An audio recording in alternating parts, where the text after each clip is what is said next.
The universe is the big stage for life. It exists for life. It is full of life, and it is full of vigor and vitality. The levels of life are in various poses and have different expressions from low levels to high ones, and both visible ones and invisible ones.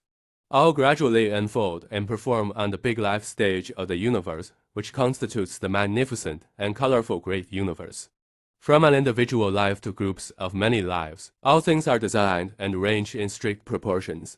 Take people for example. Everything in our bodies is designed in proportion, such as our numbers and sizes of eyes, bones, hands, and feet. The roles and lifespans of each life and each group of lives are designed and arranged based on proportions and needs. At the same time, each life group exists in a certain program and belongs to its own species. All life survives in certain programs and will have to enter other ones after they leave their current ones. For instance, the animal world is a life program, human society is another, and the celestial world is still another. When people depart from the human program, they will enter and run in the program of either the animal world or the celestial world. As long as one's role is fixed, as long as they run in a certain program, then none of their life is their true self because everything has been determined by the plot of a script. It is like shooting a TV series. Each actor must play a certain role according to the script plot. Even if you have some wiggle room, you will still have to follow the general script. The true self is completely free and is not subject to any outside control. If everything is done based on outside requirements rather than personal free will and is constrained by certain outside powers, then they are not the lives of true selves. In the universe, there is no total freedom except for that of the greatest creator. No life can enjoy total freedom. There are different degrees of freedom. The greater the degree of freedom is, the easier it is to find one's true self and live out their true self, and vice versa. Let us consider a pig and a human.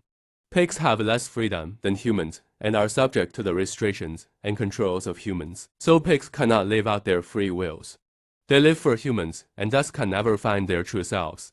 Humans have more freedom than pigs, so compared to pigs, humans can live out much more of themselves. Actually, humans in general who live in marriages with families have less freedom than those who live in the new oasis for life.